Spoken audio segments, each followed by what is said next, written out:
This is Aging Forward, a podcast from Mayo Clinic about the science behind healthy aging and longevity. Each episode, we explore new ways to take care of our long-term health, the health of our loved ones, and our community, so we can all live longer and better. I'm Dr. Christina Chen, a geriatrician and internist at Mayo Clinic in Rochester, Minnesota, and this episode we are talking about Alzheimer's disease. We have known about this condition, and in over 120 years, we've made a lot of advancement, but there is still no cure. Here in the U.S., we also have an increasingly aging population, with Alzheimer's being one of the top causes of death in that group. So where are we now in terms of treatment options and our understanding of the disease? And what does the future of Alzheimer's look like? Today, we welcome Dr. Jonathan Graff Radford, the Vice Chair of the Department of Neurology and Chair of the Division of Behavioral Neurology at Mayo Clinic in Rochester, Minnesota. He is very active in multiple research initiatives in Alzheimer's dementia, advancing the science and understanding of this disease process. And he has probably published the most peer-reviewed articles I have ever seen in my life from one person alone, over 400, I think, which is truly impressive and just such an expert in the field of dementia. So really an honor to have you here with us today, Dr. Graff Radford. Well, thanks for the invitation. It's really a team effort. We have a great behavioral neurology division that's very active academically, so it's a fun team to work with. All right, so Alzheimer's disease. Let's start with the big picture. Where are we in terms of our understanding of it, and how sophisticated are the current disease treatments right now? Yeah, we do have an aging population. And so right now, the Alzheimer's Association estimates there's about 6.9 million Americans living with Alzheimer's disease. And that number, without a more potent intervention, is expected to double every 20 years if we don't do something about it. And worldwide, you're looking at about 55 million people with dementia. So it really is a public health crisis and something we need to think of societal interventions as well as medical breakthroughs to tackle. So it's a very highly prevalent disease, and it's rare that you meet people who don't have a family member or friend who's experienced that process. How do you explain Alzheimer's disease to people, and how does it differ from other types of dementias? That's a common question with patients and their families. They often want to know, what's the difference between dementia and Alzheimer's disease? Are they the same things? And so taking a step back, dementia is really an umbrella term we use to refer to when someone has memory and thinking problems and they're not able to perform daily activities independently. So what we mean by that are no longer able to cook by themselves, no longer able to drive or manage a checkbook. And Alzheimer's disease is the most common cause of dementia. And so when we think of Alzheimer's disease, it's a very specific type of dementia. It's a biologic process really characterized by the deposition of two proteins in the brain, amyloid and tau. And the process actually starts about 20 years before the first symptom starts. And so those proteins get deposited. That leads to brain cell death, and that eventually leads to brain shrinkage. And it really starts shrinking in the memory center of the brain. We call that the hippocampus. And that's why people's initial symptoms are often memory-based. So they may forget appointments or misplace their keys frequently. And those are some of the subtle early changes because of the part of the brain that's targeted. I bet you get this question very commonly. How do we distinguish normal aging memory loss? Because, gosh, I can't remember what I had for breakfast this morning, How do we distinguish that from something pathologic? With normal aging, there are cognitive changes. So people might perform tasks a bit slower than they used to. They may have more difficulty coming up with people's names. That's all normal. But when someone starts to have a consistent memory problem, so they're forgetting of not just one appointment, but multiple appointments, or they're repeating themselves frequently, even in the same conversation, that's when we start to say, maybe there's something going on here. It's worth getting evaluated to make sure it's not something more than normal aging. Do we know more about the risk factors. Can you talk us through some of those? So I think it's important first to distinguish the risk factors for Alzheimer's disease and dementia in general. So age is the most important risk factor for Alzheimer's disease. Most people with Alzheimer's disease are over age 65, and the risk continuously goes up with age. Sex is also a risk factor. So it turns out females are much more likely to develop Alzheimer's disease than males. And then there's a genetic component. So people who have a first-degree relative, a parent, a sibling with Alzheimer's disease are at elevated risk of developing it. So those are the key risk factors. But when we think about dementia in general, there are other risk factors that should be discussed as they're modifiable, meaning we can do something about it. Sure. And we think about it through the whole lifespan. So even things such as how much education you have, that can be a risk factor. So people with lower education are at increased risk of dementia. And then the big one that we should be thinking about even in middle age are vascular risk factors. So what are we talking about there? Those are things like high blood pressure, high cholesterol, diabetes, smoking, obesity, and physical inactivity. And all of those things each independently increase your risk of dementia. And then there's some novel ones that have recently been looked at that took the field by surprise. So hearing loss is a new one that we were surprised to learn about as a risk factor for dementia. Pollution as well as head injuries. So you may have heard of these football players and other combat sports individuals getting cognitive issues. And it's now been established that repeated head injury is a new risk factor for dementia. So what I'm hearing is that there's proactive things we can do as long as we're aware of it to reduce those risk factors. For example, protect our head against trauma, getting our hearing tested early if we're noticing hearing loss. That's really good to know. And just to give a more tangible example, there was always this idea that maybe you could let people's blood pressure run a little high when they're older. But there was a study done a few years ago called Sprint Mind where they addressed this. So they looked at blood pressure of two different targets. So the top number is called the systolic blood pressure, and one group was randomized to have a top blood pressure of 140, which is not considered very high. The other group had aggressive control of their blood pressure, and their goal was 120. And they looked at not only their cardiovascular outcomes, but also their cognitive outcomes. And it turns out the group that had aggressive blood pressure management had a 20% lower risk of developing mild cognitive impairment, which is the precursor to dementia. And these are people who had high blood pressure, were over age 65, and were treated progressively. So that's just one example where you can do something about your risk of future cognitive impairment with addressing one simple risk factor. You mentioned there's a gender difference, there's a genetic influence. Any other specific populations that are at higher risk? African Americans have a higher risk of dementia, as well as Hispanic Americans. People are actively investigating why there are these group differences, but vascular risk factors seem to be one potential cause. Yeah. The other one that is really interesting is social isolation. So it turns out that people who don't have a lot of networks of individuals they interact with on a daily fashion end up having a higher risk of dementia. Why that is, maybe it's the stimulation that people get, but that seems to be a consistent additional factor.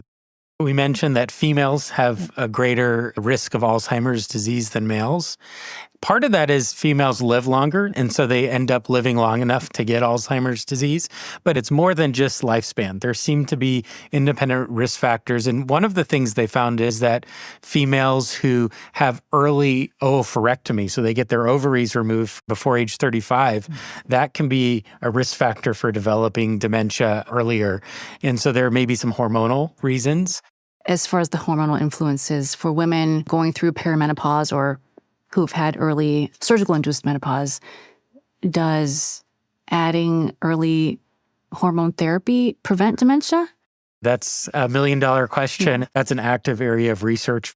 Is there a right window to give hormonal therapy, sort of a Goldilocks time where you could reduce the risk of dementia? And it seems like there's probably not a one-size-fits-all approach. Right. And that's where doing more precision medicine, individualized studies will help us. So the jury's still out, but it is an active area of investigation. So, are there any other environmental or occupational risk factors? You mentioned air pollution earlier.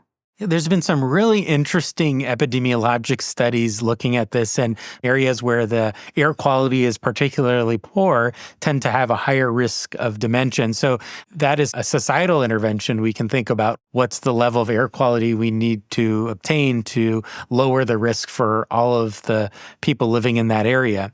So, we mentioned the early symptoms as the short-term memory loss, repetition. How does that then progress? So when we think about the stages of Alzheimer's disease, the first stage we think about is this stage we call mild cognitive impairment. That's where someone has the beginning of a memory and thinking problem, but they're still able to do all of their activities of daily living independently. So they're not getting lost driving. They're still able to balance the checkbook. They're still able to go to the grocery store by themselves and obtain all the items that were on their list. Then the next stage after mild cognitive impairment is mild dementia due to Alzheimer's disease. And that's where some of the more complex activities of daily living start to become more difficult. So they may have more difficulty following a multi-step recipe. They may start getting lost while driving in unfamiliar areas. But the basic activities of daily living remain intact. And what we mean by that is they're still able to eat independently. They're still able to bathe independently. After that, we think about moderate Alzheimer's dementia. That's where there's more loss of those activities of daily living, meaning you need more assistance. You're less likely to be safe to be left alone. You might leave the stove on, things like that. So you need someone around more often. And then finally, we think of severe Alzheimer's dementia. And that's where some of those basic activities of daily living, like eating independently, as well as bathing without assistance, start breaking down. On average, from diagnosis, people live about 8 to 12 years, and everyone has a different path. So there's no one path for an individual. I see. It's a long 8 to 12 years because you are supporting people through those stages of functional decline. What do we know about young onset Alzheimer's disease? How young are we talking about, and how is it different from late onset? We see a lot of young onset Alzheimer's disease at Mayo Clinic. And the definition is when you have your first symptom before age 65. And it's particularly important because it turns out because Alzheimer's is so common, you're looking at about 250,000 Americans with young onset Alzheimer's disease. And it's important to have it on your radar because it presents differently than typical late onset Alzheimer's disease. When you present at a younger age, you can have atypical presentations. Instead of memory problems, you might have visuospatial problems where you're getting in accidents frequently. Yeah. You're reaching for items and missing them. You may have language problems where you're having trouble coming up with the right word, you're mispronouncing words, and that's overrepresented in this young onset population. There are some rare genes associated with Alzheimer's disease where families tend to get the disease in their 30s, 40s, and early 50s. But those genes are very rare and not the cause of dementia in most people with young onset Alzheimer's. And just a follow-up question there as far as the genetic influences, if there is a strong family history of Alzheimer's dementia, should people get tested for that genetic profile?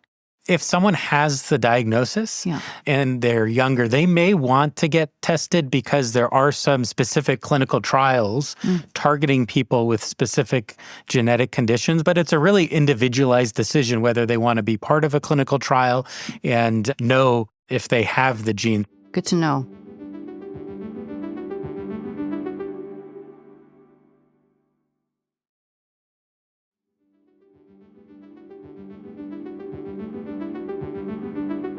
So let's move on to some of the treatments now. Take us through how Alzheimer's treatments have changed through the years.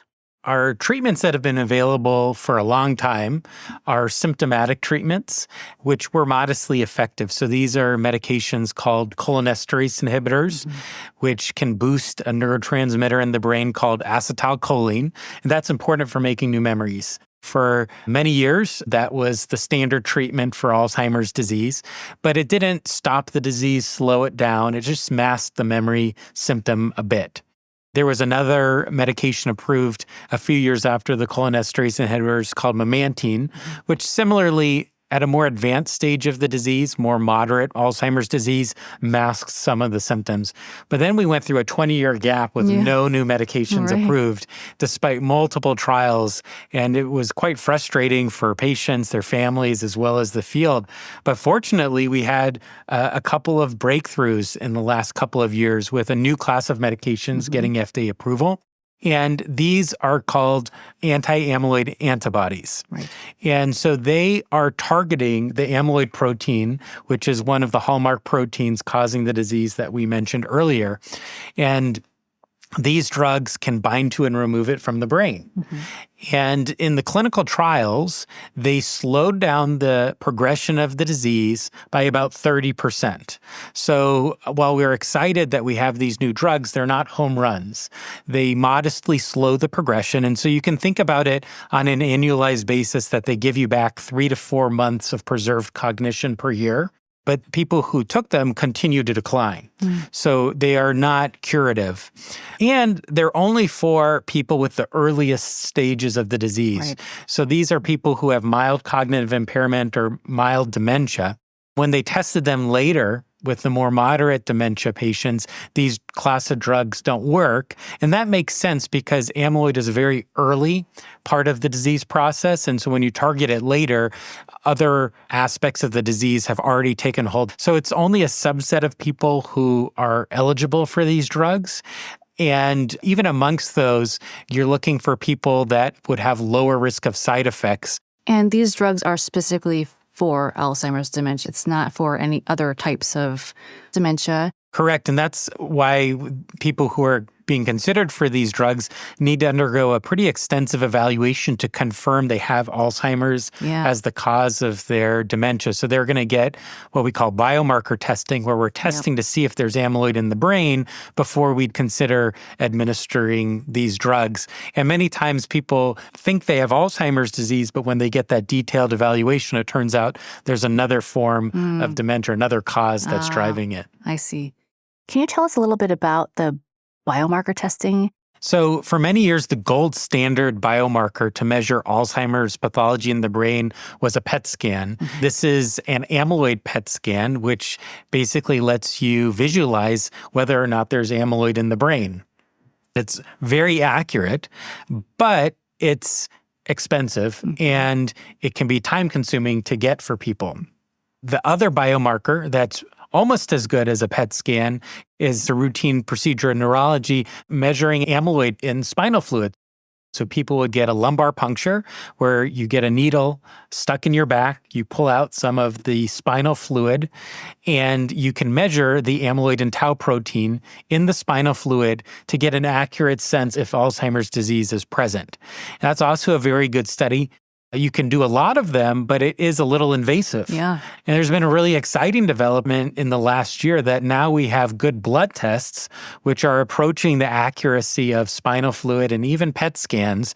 We have one at Mayo Clinic, and that can accurately determine whether there's amyloid protein in the brain or Alzheimer's pathology in the brain. It's not a perfect test, but it does a very good job at screening folks. So we're getting to the point that the biomarkers are more widely available, easier to get done, and accessible. And is that only available at Mayo Clinic, or are there other institutions that offer this? Lots of institutions are now offering different versions of it. One of the challenges with the blood tests, though, is not all of them are equally as good. Yeah. And so you want to make sure you're getting one that's been highly validated against the gold standard and of the highest quality.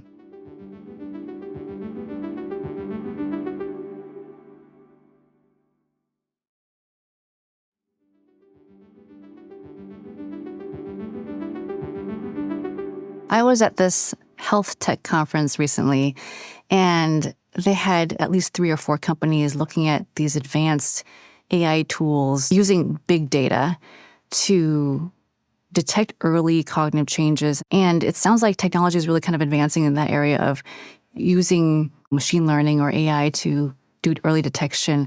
Any thoughts of where that's going? It's a really exciting area in research. There's a huge effort around this. I've seen a number of studies where they've looked at the medical record and trying to identify patterns and using those patterns that may not be obvious to someone just reading the medical record to identify someone who's going to develop dementia before they develop it. There's also ways to analyze some of the brain images while someone still has normal memory and thinking and make a strong prediction of when they might develop memory problems based on that data. And then there's also some companies looking at using technology that you already wear, like your Apple Watch or your phone, and making guesses based on activity level and other factors, how you're interacting with the phone, whether or not you're going to develop dementia in the future. So very exciting time.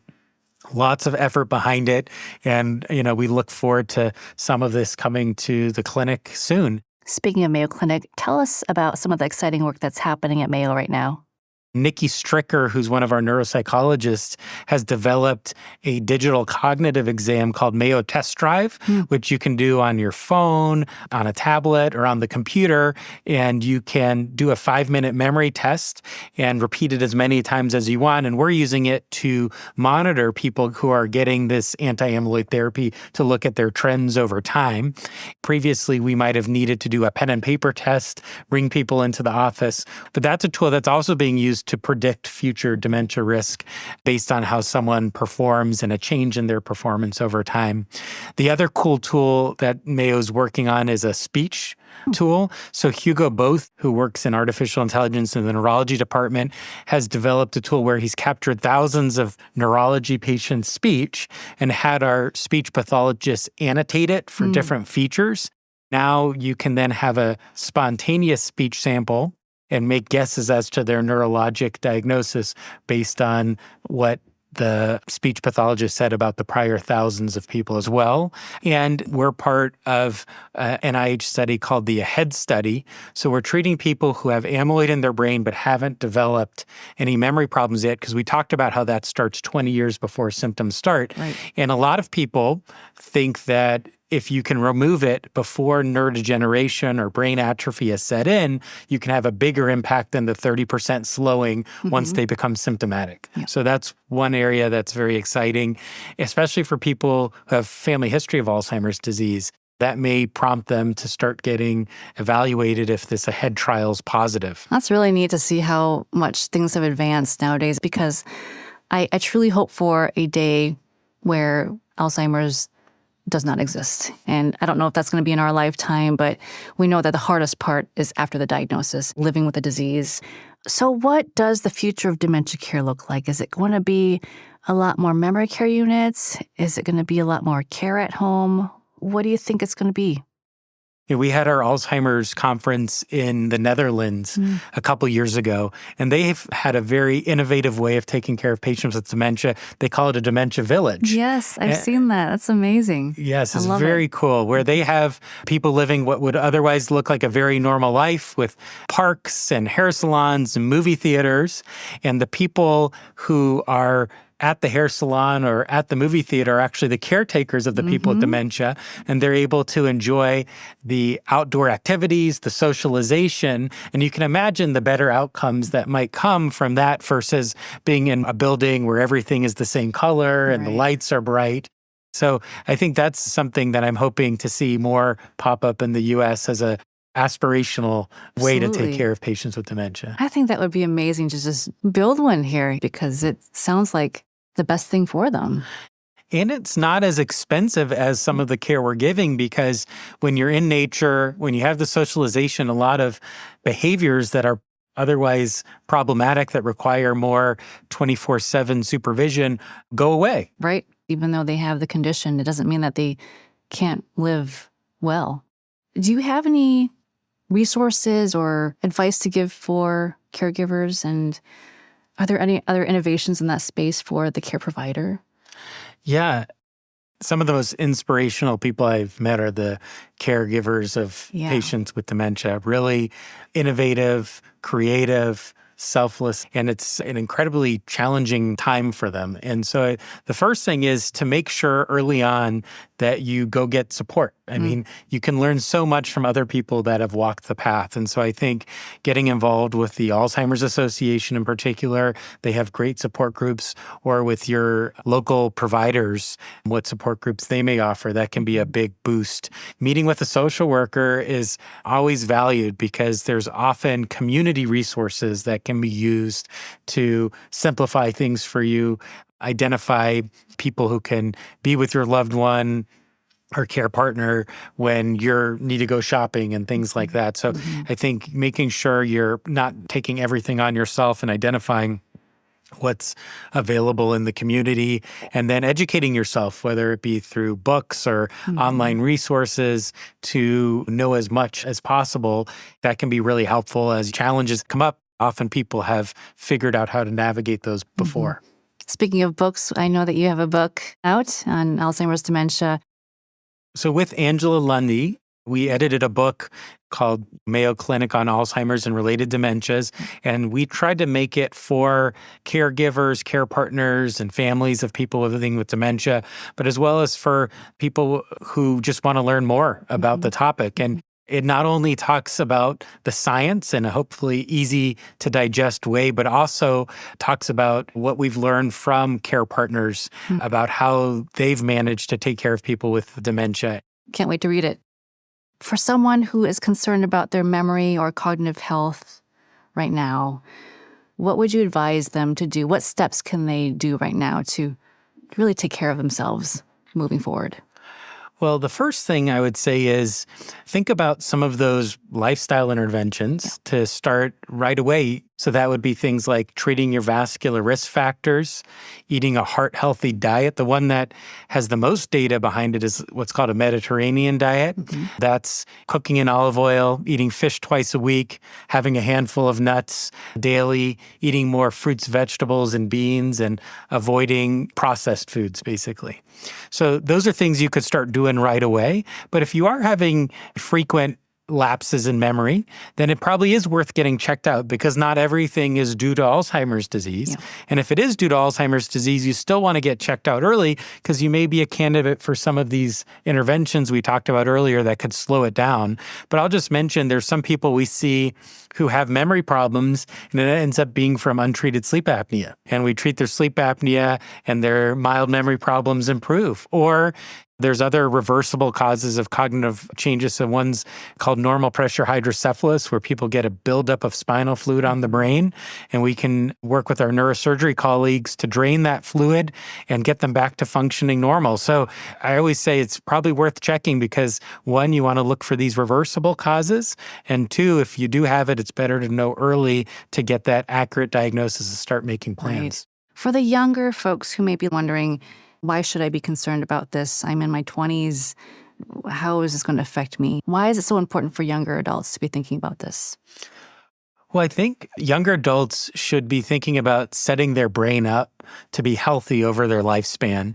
And that really starts with decisions made in midlife or even before that. So we talked about vascular risk factors. High blood pressure is becoming more and more common in our country. And so making sure you're getting your blood pressure checked, even in your 20s, 30s, and 40s at a regular interval, and treating it if it is elevated is something that can reduce your future risk of dementia. Similar with things like physical inactivity, not smoking. All of these things are lifestyle choices that you're making at that younger age that will pay dividends as you continue to age and reduce your risk of dementia.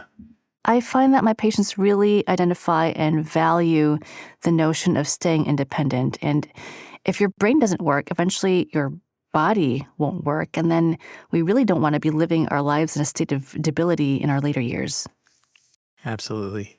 We kind of have a tradition on our podcast. We just want to get to know you, the expert, and what does aging forward mean to you? And what do you personally do to stay healthy and keep your brain healthy? So aging forward, I think, to me means making choices that promote longevity, cognitive health, and mental well-being. And that, for me, is using the Peloton. So I try and get on the Peloton bike every morning for my cardiovascular exercise. Who's your favorite instructor?